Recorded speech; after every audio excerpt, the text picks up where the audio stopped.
El siguiente relato está inspirado en una historia que, durante generaciones enteras, ha circulado entre los habitantes del municipio de Yarumal, en el norte del departamento de Antioquia. Un territorio de niebla constante, montañas escarpadas y secretos que se entierran bajo la hojarasca. Como siempre en este canal, al final, ustedes serán quienes decidan qué creer. Hay quienes dicen, sobre todo la gente que ha pasado toda su vida en el campo, que los bosques tienen memoria, que los árboles no son simples testigos mudos del paso del tiempo, sino seres antiguos que registran cada lamento, cada desaparición y cada pacto sellado en la oscuridad de sus entrañas. Dicen también que, cuando el viento deja de soplar de un momento a otro, cuando el aire se vuelve denso y los pájaros dejan de cantar de golpe, no es por un capricho de la naturaleza, es porque algo más, algo que no pertenece del todo a este mundo, está caminando pacientemente entre la vegetación, observándonos. Mi abuelo nació y creció en una pequeña finca cafetalera ubicada en las afueras de Yarumal, en una zona donde la montaña parece tragarse la luz del sol mucho antes de que llegue el atardecer. Él nunca fue un hombre supersticioso. De hecho, durante su juventud y madurez, se burlaba con fuerza y desdén de los vecinos que se reunían a hablar de espantos, de luces flotantes en los filos de las cordilleras, o de supuestas brujas que se posaban en los techos de las casas.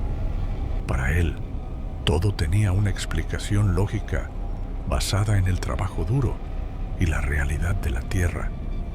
Sin embargo, había un tema en específico, un único recuerdo de su infancia, del que jamás, ni siquiera en las reuniones familiares más alegres o bajo los efectos del aguardiente, aceptó conversar demasiado. Se trataba de la misteriosa y perturbadora desaparición de su hermana menor, un evento que marcó un antes y un después en su familia y que dejó una herida abierta, impregnada de preguntas que nadie en el pueblo quería responder en voz alta. Todo ocurrió durante una tarde. En el campo, los veranos son traicioneros. El sol puede brillar con fuerza en el cielo abierto, pero si te adentras apenas unos metros bajo la sombra de los árboles, el aire se siente extrañamente frío, casi invernal. Aquel día, la rutina en la finca avanzaba como cualquier otro. Los adultos, incluyendo a mis bisabuelos y a los trabajadores de la finca, se encontraban concentrados en las labores de la cosecha, unos cogiendo café, otros pesando los bultos llenos, despulpando o secando el grano. La hermana menor de mi abuelo, una niña que apenas tendría unos 5 años, jugaba sola en el patio de tierra de la casa principal. Era una niña alegre, de cabello castaño y ojos curiosos, que vestía un sencillo vestido de tela clara. En sus manos llevaba su juguete favorito, una pequeña muñeca de trapo confeccionada por su propia madre. Según recordaba mi abuelo, la última vez que la vio, antes de volver a sus tareas, la pequeña corría risueña detrás de una densa nube de mariposas amarillas. Esas mariposas revoloteaban de una forma extraña, casi hipnótica, justo en el límite difuso donde terminaba la propiedad limpia de la finca y comenzaba el cafetal. Después de este, la montaña llena de árboles y vegetación espesa. Nadie en la casa sabe con certeza en qué momento exacto la niña dejó de estar allí. Nadie escuchó un grito, una queja o el llanto de una criatura asustada.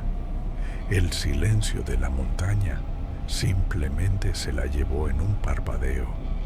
Fue alrededor de las 4 de la tarde cuando mi bisabuela salió a la puerta de la cocina con la intención de llamarla para que entrara a comer algo.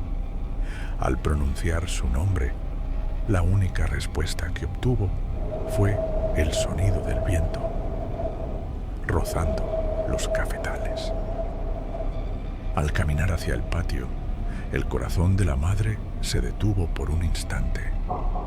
Tirada sobre la tierra húmeda, justo al lado de un enorme matorral que marcaba la entrada al bosque, estaba la muñeca de trapo.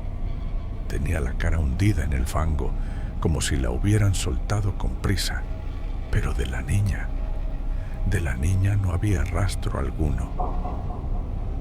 Las mariposas amarillas también habían desaparecido por completo.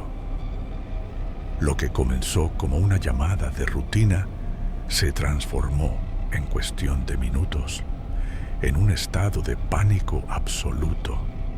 La noticia corrió rápidamente por las fincas vecinas y antes de que el sol se ocultara tras la cordillera, ya se había formado un grupo de más de 30 personas dispuesto a registrar la montaña. La calma habitual del campo de Yarumal fue reemplazada por la angustia y la desesperación de una madre que no paraba de llorar. Durante las siguientes horas, el espeso bosque andino se llenó de luces vacilantes. Los hombres avanzaban armados con linternas de vela, mechones y machetes con los que abrían camino entre la maleza cerrada. Gritaban el nombre de la niña una y otra vez, con todas las fuerzas de sus pulmones. Sin embargo, la geografía escarpada y los árboles gigantescos parecían jugar con ellos. El bosque solo les devolvía el eco distorsionado y burlón de sus propias voces.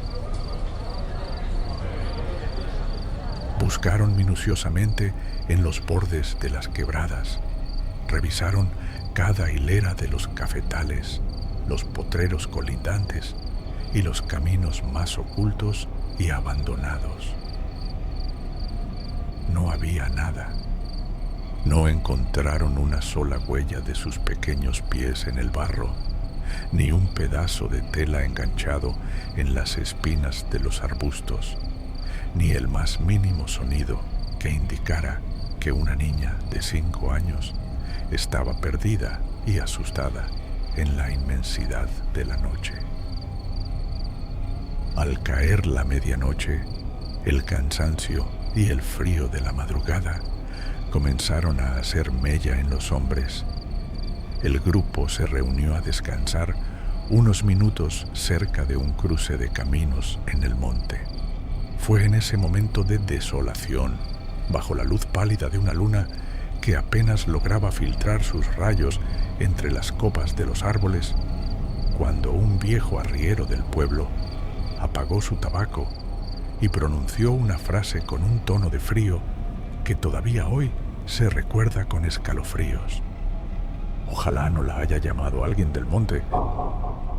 Mi abuelo, que para entonces ya era un adolescente y observaba todo con atención, contaba que apenas se escucharon esas palabras, se produjo un fenómeno perturbador. Varios de los hombres más recios y experimentados de la región, arrieros que no les temían a las serpientes ni a los osos, bajaron la mirada en silencio. Nadie se atrevió a contradecir al viejo, pero tampoco nadie quiso explicarles a los desesperados padres el terrible y oscuro significado que se ocultaba detrás de aquella advertencia. La noche pasó sin novedades, dejando a la familia sumida en una agonía que parecía eterna. Al amanecer, con el cansancio y el dolor tallados profundamente en los rostros de todos, el panorama se tornaba cada vez más desalentador. Las posibilidades de encontrar a una niña tan pequeña con vida después de pasar toda la noche expuesta al frío y a los depredadores de la montaña eran casi nulas. Fue a eso de las 7 de la mañana cuando una anciana, conocida por muchos de los habitantes de las veredas cercanas debido a su profundo conocimiento de las plantas y su conexión con las viejas historias de la tierra, llegó a la casa de la finca. Era una mujer menuda, de ropas oscuras y una mirada limpia que transmitía una extraña serenidad en medio del caos. Sin decir muchas palabras, pidió que le permitieran acompañar el nuevo grupo de búsqueda. A diferencia de los voluntarios o los trabajadores de la finca que planeaban cuadrículas de rastreo, la anciana no llevaba mapas, ni linternas, ni brújula alguna. Al entrar al espeso monte, comenzó a caminar con una lentitud pasmosa, casi arrastrando los pies sobre la hojarasca. Lo curioso es que no miraba hacia el suelo buscando huellas, sino que caminaba con los ojos entornados y la cabeza ligeramente inclinada hacia un lado, como si estuviera siguiendo un camino invisible a los ojos, o como si estuviera escuchando un susurro imperceptible que la guiaba a través de la densidad de los árboles.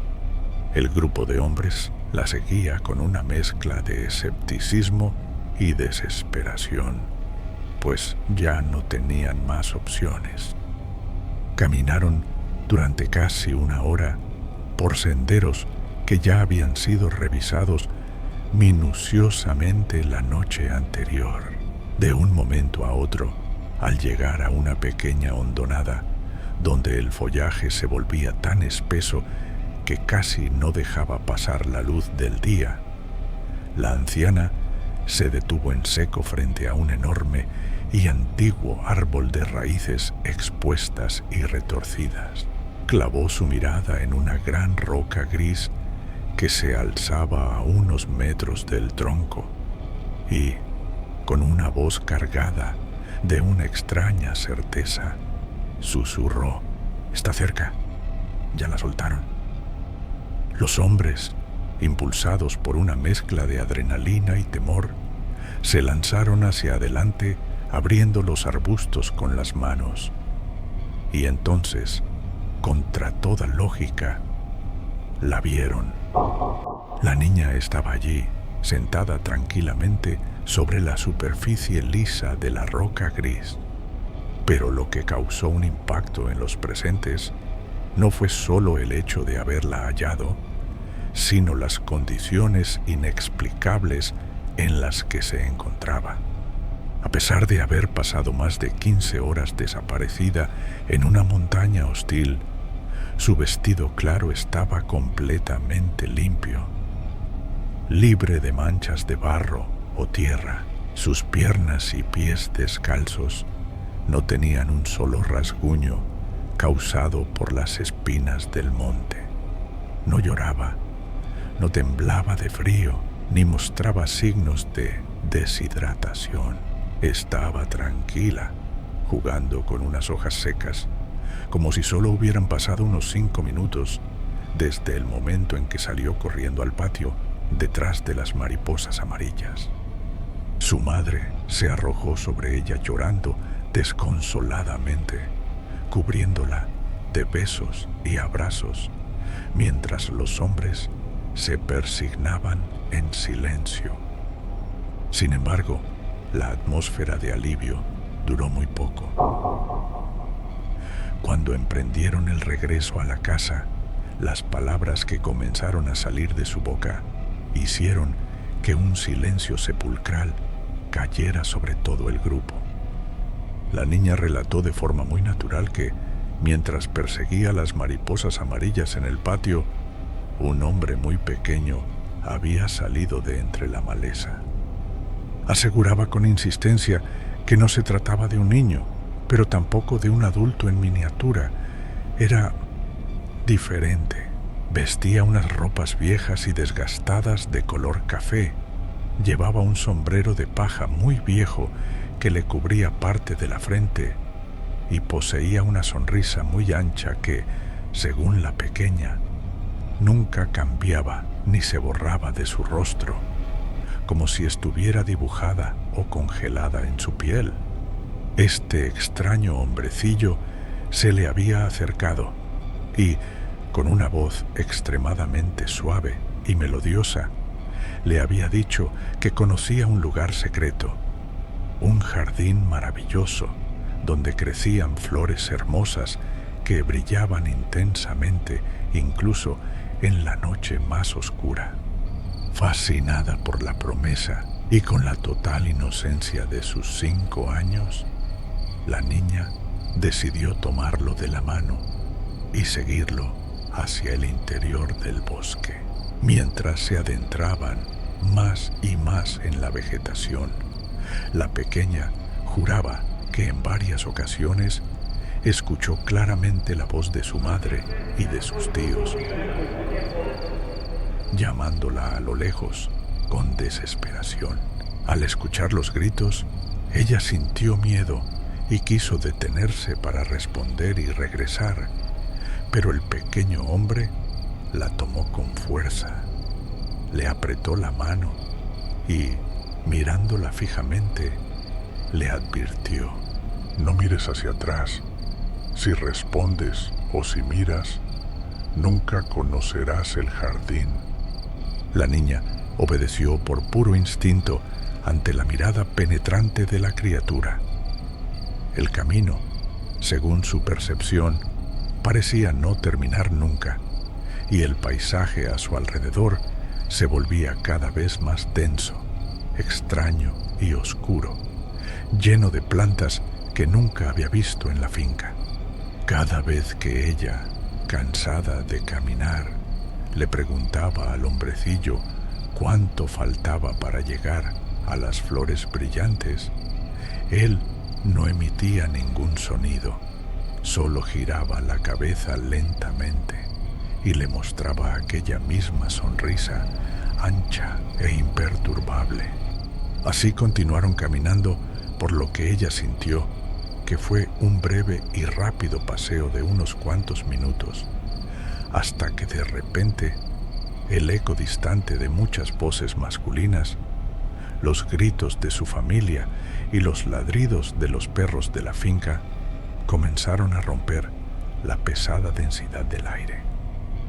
Al escuchar la cercanía del grupo de búsqueda, el pequeño hombre se detuvo en seco.